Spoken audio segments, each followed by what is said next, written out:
Facebook, Twitter and Google put our ugliness on the market. Quinta Jurecic, an associate editor for the Lawfare blog, is currently serving as a member of the Post editorial board. This week's congressional hearings on social media and disinformation ostensibly focused on Russia's use of advertisements to meddle in U.S. politics. But at their heart, they were about much more: the growth of these technology companies to a scale and power neither the platforms nor Congress really understand. Representatives from Facebook, Google, and Twitter all agreed with the assessment of Send. Sheldon Whitehouse, DRI, that the companies have responsibilities beyond simply providing a forum for users to share content. This admission may seem minor, but it represents a sea change in how these companies think of themselves. They're no longer fighting to be seen only as neutral platforms disengaged from the questions raised by the material their users choose to post. Those who advocate that technology companies do more to combat disinformation and misbehavior often argue that they should be seen as media organizations with editorial control. But Facebook, Google, and Twitter have consistently rejected this idea. While the companies have now accepted some responsibility for the material on their platforms, it's not clear what form they see that responsibility taking, or how far it goes. If they're more than neutral platforms yet not publishers, it's not even clear what they are. Many of the hearing's most revealing exchanges put this confusion on full display as members of Congress and technology representatives struggled to understand one another. At one point, Representative Trey Gowdy, RSE, quizzed Facebook General Counsel Colin Stretch, "Do you think the Constitution protects intentionally false statements?" "We're trying to provide a platform for authenticity," Stretch answered, explaining that on Facebook, our job is not to decide whether content is true or false. The reason Facebook froze Russian accounts distributing divisive political advertisements, he said, was not that those ads contained false information, but that the accounts were inauthentic, fakes.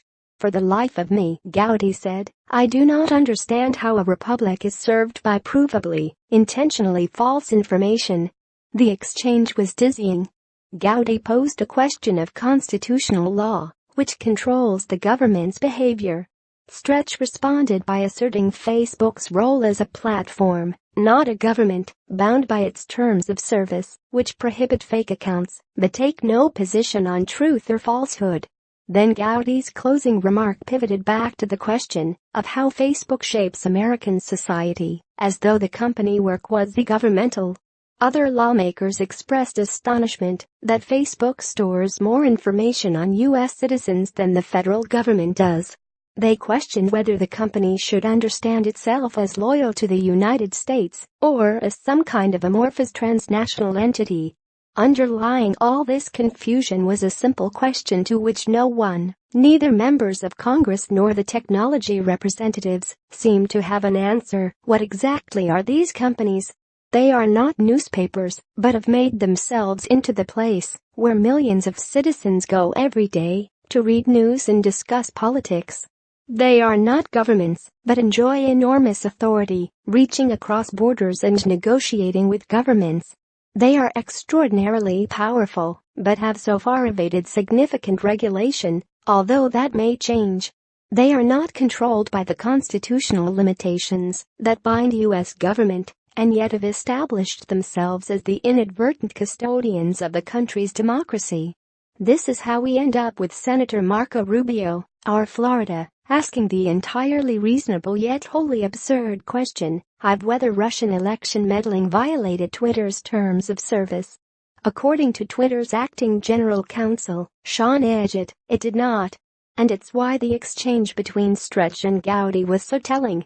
Stretch spoke in the language of Facebook's terms of service, while the congressman responded in the language of the Federalist Papers. Precisely because these companies, particularly Facebook, have such vast reach, any meaningful conversation about their influence over elections and the health of the republic has to extend beyond the issue of Russian ads. As Representative Adam B. Schiff, D. Calif. noted, the much larger issue is how powerful social media companies stoke division by enabling their users to live within curated political worlds, not only disconnecting left from right, but providing them separate realities to call home. Everyone who shows up on Facebook is required to be their authentic self, Stretch said. Yet rather than allowing us to express our authentic selves, Facebook itself shapes our behavior by showing us what